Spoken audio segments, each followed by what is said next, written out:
Në këtë edicion do të ndiqni Rruga Dolc-Gjakov do të përfundojë gjatë vitit të ardhshëm.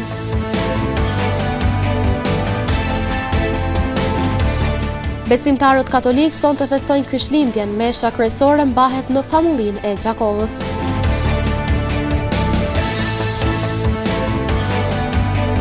Reduktimet e rrymës po shkatrojnë bizneset e shtëpitë e Brekocit. Përshëndetje, po fillojmë edicionin qendror të lajmeve këtu në televizionin Syri. Projekti i rrugës Dolc-Gjakovi nisur në vitin 2019 do të përfundojë gjatë vitit të ardhshëm. Ndërkohë vonesat kryeministri Kurti i adresonte fakti se ky projekt ishte i trashëguar dhe nisi si premtim elektoral. Me 15 mars të vitit 2019, për herë të parë kishin nisur punimet për zgjerimin e segmentit të rrugës nacionale Dolc-Gjakov. Projekt ky, i cili ishte planifikuar aso kohë të kushtonte 57 milion euro. Por që nga ajo kohë deri më sot ky projekt ende nuk është finalizuar, duke u bërë shqetësim i vazhdueshëm për të gjithë ata që qarkullojnë në këtë rrugë. Kryeministri në detyrë Albin Kurti, i pyetur se pse projekti është stërgjatur kaq shumë, është shprehur se projekti në fjalë nisi si premtim elektoral dhe se rrugët e trashëguara gjithmonë po zgjasin në realizim të plotë. Çdo rrugë, çdo urë që nisim ne kryhet shpejt. Për ato të trashëguarat po zgjatën tërkus, për shkak se janë bërë pa projekt, pa plan, pa planifikim, pa përgatitje të duhura. Dhe tazon kjo rruga Dolc-Gjakov, kjo ka nis pa projekt, se ka nis si premtim elektoral. S'ka pas ura fare aty. Dhe tash neve na duhet t'i bëjmë këto, edhe mbikalimet, edhe kyçjet, nyjet, urat. Ka pas një shpronësim të viteve 70-ta, për të cilën është humbur dokumentacioni.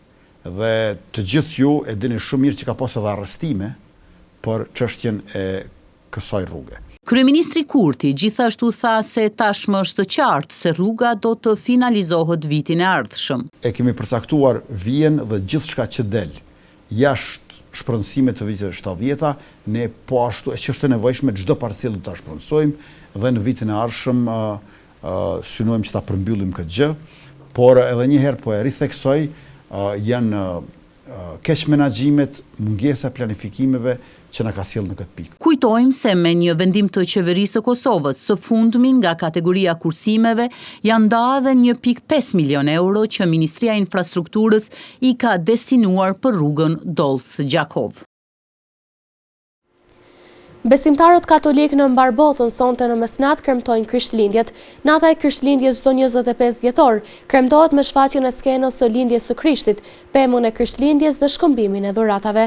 Ndërkohë mesha kryesore e Krishtlindjes sonte mbahet në kishën e Shën Pjetrit të Palit në Gjakov, ndërsa nesër gjatë ditës mesha mbahen edhe në disa famulli të tjera.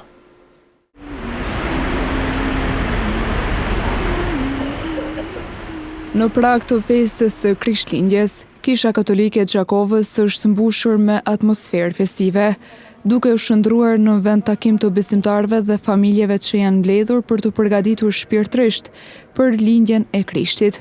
Në vigjelje të kësaj feste të madhe, famulitari i Kishës Katolike në Gjakov, Pater Aleksandr Tanushi, flet për përgatitjet e fundit që po bëhen në famulli.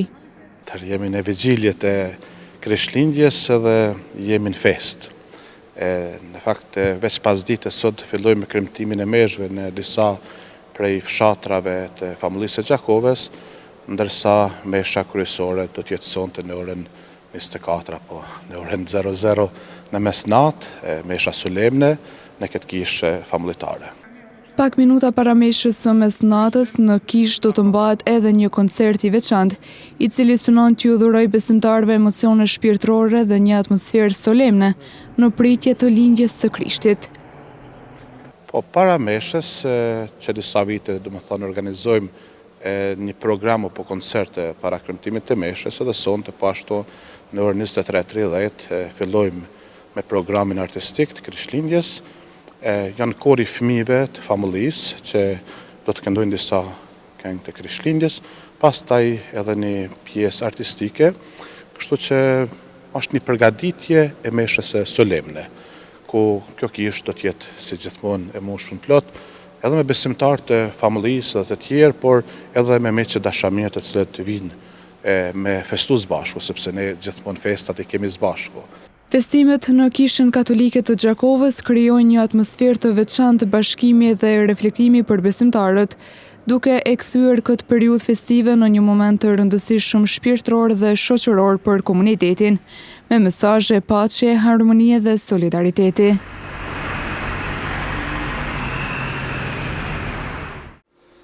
Bashkësia Familja mblodhi sonte plot qytetar në kuadër të aktivitetit të përvitshëm Shërbesa e Krishtlindjes. Driton Gashi, pastori i bashkësisë, pasi shpërndau mesazhe bekimi për Krishtlindje, gëzoi të pranishmit edhe me dhurata. Në bashkësinë Familja në Gjakov, me rastin e festës së Krishtlindjes, u mbajt një shërbesë fetare e cila u udhëhoq nga pastori Driton Gashi. Ai tha se së bashku me besimtarët protestantë janë mbledhur për të shënuar këtë ditë të veçantë. Në kohën e Krishtlindjes, ne si kisha protestante evangeliste këtu në Gjakov, kemi pasur kësaj radhe shërbesa të ndryshme, secila kishë ka organizuar shërbesa të ndryshme dhe ne kena organizuar ta kemi këtu më datën e 24 në ora 5, kështu që jemi së bashku dhe presim që të vi njerëz ta kremtojmë Krishtlindjen së bashku, sepse ky është një lajm gëzimi, një lajm që erdh jo nga njeriu, por që erdh nga qielli, sepse u dëgjua një zë dhe tha: "Sot në qytetin e Davidit ka lindur shpëtimtari për ju, Jezusi." Gashi theksoi se Krishtlindja është një festë e veçantë që i bashkon njerëzit duke përcjellë mesazhe dashurie, paqe dhe mirëkuptimi. Jemi shumë të lumtur sepse ne kujtojmë ardhen e shpëtimtarit të njerëzimit. Së pari duhet ta kemi sikur një shpëtimtar personal dhe pastaj ne ndajmë këtë lajm me të gjithë sepse Jezusi ka ardhur për të gjithë. Dhe kjo është edhe Krishtlindja që ne festojmë. Në bashkësinë Familja në Kishën Protestante u kënduan himne dhe u mbajtën lutje me mesazhe paqeje dhe dashurie mes njerëzve.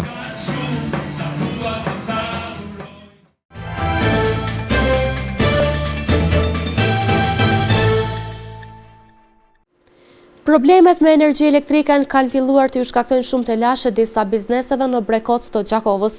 Ata thonë se përdorimi i gjeneratorëve tashmë është bërë i përditshëm, madje shumë shpesh kanë pasur edhe prishje në aparatës që shfrytëzojnë në aktivitetin që ushtrojnë. Përkundër përpjekjeve për të gjetur zgjidhje, nuk po arrin ta bëjnë këtë, thanë banorët e kësaj zone. Banorët dhe pronarët e bizneseve në lagjën Brekoc po përballen me vështirësi të vazhdueshme si pasojë reduktimeve të shpeshta të energjisë elektrike, përfshirë edhe ndërprerje njëfazore të cilat po shkaktojnë dëme të konsiderueshme materiale. Si pasojë e këtyre ndërprerjeve, banorët dhe bizneset raportojnë dëmtime të mëdha në vlerë financiare, përfshirë prishjen e pajisjeve elektroshtëpiake, makinerive të punës dhe humbje direkte në veprimtarinë ekonomike, duke bërë situatën edhe më të rëndë për komunitetin lokal. Po, mundem me të regu se për datës 19, ditën e premte, nuk kemi rrymë heq, as me ndërpremje, as ashtu, kemi pas dëmet mëdha, kemi pas mungesë të rrymë shumë, kemi pas edhe dëmtime, do më thoni, kemi shumë të nkuën me generator. Nuk ka, do më thonë, njëherë 24 orë, na vjen rryma një orë, i gjësuar mas shumë të, ka dëmtu shumë biznise. Do më thonë, në lagën, në martirë të kumbit, shkajnë biznise, markete, bizniset e, do më thonë, lokale atu, shumë mungesë kemi. Për momente, veç mund që më kanë dëmtu që ta ashte, janë ofër 3.000 euro dëmtime. Kaldari në rrymës më ka dëmtu për shkak mungesë të rrymës, ka orë ndërku edhe ma shumë, po ma ka dëmtu kaldari në rrymës, me, do më thonë, ditën e djeshme, do më thonë edhe komplet poshet elektrike mi ka dëmtu. Shprejmë pak klasit tona në lidhë me ndërprerjen e energjisë elektrike, me orë tëra edhe me ditë tëra. Kjo krijon një kaos në këtë lagje, edhe pa pranueshme se qytetarët këtë vit 2025 mund përballu me kësaj lloj sfidash. Po fillojmë për shembull këtu e kanë jetën e qytetarëve e kanë vështirësuar në çdo moment. Te ditë për shembull që është kohë dimnore, jem njerëz me familje këtu që banojnë me bizniset, mëdha, mesme, i ka dëmtu ekonomitë, e kjo është asnjë lloj përgjegjësie nuk merr askush për këtë fenomen. Të shqetësuar nga kjo situatë, banorët kërkojnë ndërhyrje urgjente nga institucionet përgjegjëse për furnizimin me energji elektrike.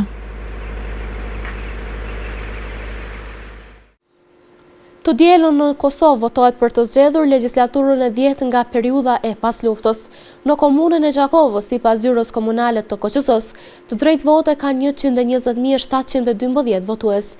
Procesi zgjedhor do të mbahet në 36 qendra të votimit me 145 vendvotime dhe 2 vendvotime me kusht. Kanë mbetur edhe pak ditë për mbajtjen e zgjedhjeve parlamentare të 28 dhjetorit. Këto zgjedhje janë të katërtat me radhë për këtë vit, përfshirë këtu zgjedhjet parlamentare të 9 shkurtit, zgjedhjet lokale të 12 tetorit dhe balotazhi. Armir Rexha, i zyrtari i lartë komunal i zgjedhjeve, ka bërë të ditur se në komunën e Gjakovës të drejtë vote kanë 120.712 votues dhe 4.490 votues janë nga diaspora. Të hapura do të jenë 36 qendra të votimit me 145 vendvotime, ndërka Gjakova ka edhe një qendër të votimit me kusht me 2 vendvotime.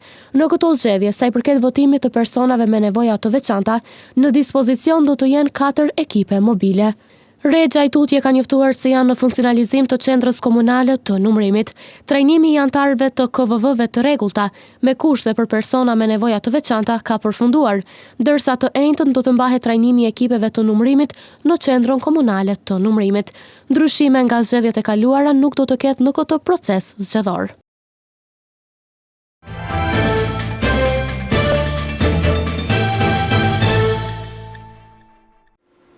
Disa fëmijë të Gjakovës sot morën dhurata, e veçanta e tyre ishte sa ato udhëruan nga disa zyrtar policor.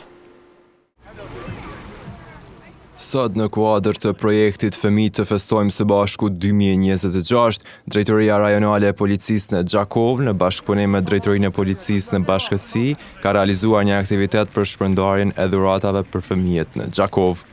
Zëdhënësi i DRP-s në Gjakovë Toger Sheremet Elezaj tha se është kënaqësi e veçantë që policët e Kosovës kanë mundësinë të gëzojnë fëmijët gjatë festave të fundvitit. Në kuadër të projektit Fëmijë të festojmë së bashku 2026, kemi ndërmarrë një aktivitet si drejtori rajonale në bashkëpunim edhe me drejtorinë e policimit në bashkësi, një aktivitet të veçantë, me që rast kemi shpërndar dhurata për fëmijë, disa dhurata simbolike, ku qytetarët në një farë forme janë ndarë të kënaqur, po ashtu edhe fëmijët kanë shprehë gëzim gjatë pranimit të këtyre dhuratave, për çka neve na bën më të motivuar që në të ardhmen të bëjmë edhe projekte të tjera në bashkëpunim me komunitetin. Toger Elezaj shtoi se ky aktivitet është realizuar edhe në komuna të tjera si Rahoveci dhe Malisheva me qëllim që festat e fundvitit të sjellin gëzim për sa më shumë fëmijë. Ky aktivitet përveç që është realizuar në Gjakovë, është realizuar edhe në komuna tjera të Drejtorisë Rajonale të Policisë në Gjakovë, në Rahovec është realizuar edhe në Malishev. Aktiviteti ka qenë pothuajse i ngjajshëm. Ndërkaq edhe fëmijët ishin të gëzuar me dhuratat që pranuan. Policia mi ka njop e për vitin e ri dhuratat. Ju uroj këtë vit që shkon shumë mirë edhe këtë fëmijët e botës me më dhurata, shpresoj që kaloni mirë. Urime vitin e ri 2026. Në emër të Policisë së Kosovës dhe Drejtorisë Rajonale të Policisë në Gjakovë, Toger Elezaj uroi të gjithë qytetarët për vit të ri të mbar 2026. Në gjithë arsimin parauniversitar, sot ka përfunduar gjysmëvjetori i parë i vitit shkollor 2025-2026.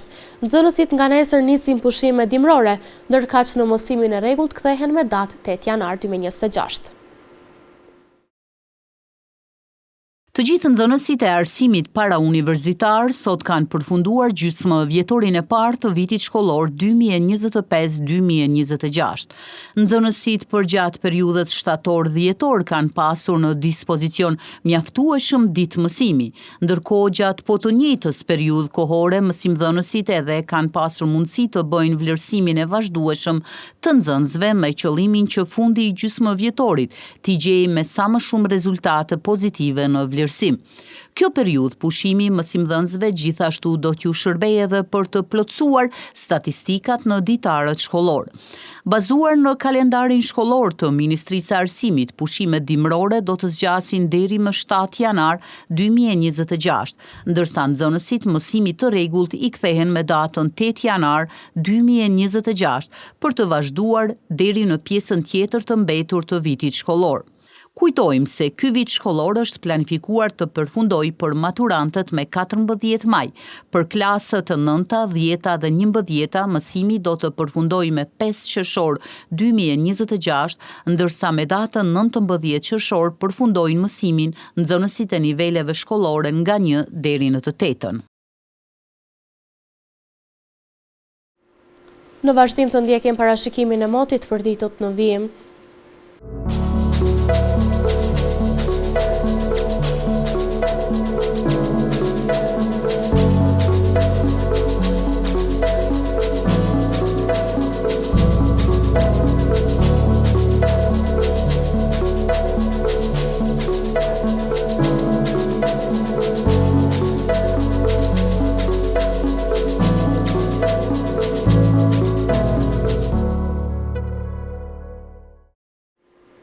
Para se të ndahemi të ndjekim edhe një herë titujt kryesor të këtij edicioni.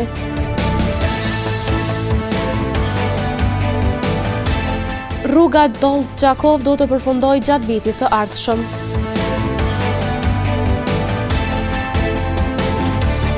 Besimtarët katolik sonte festojnë Krishtlindjen, mesha kryesore mbahet në famullinë e Gjakovës.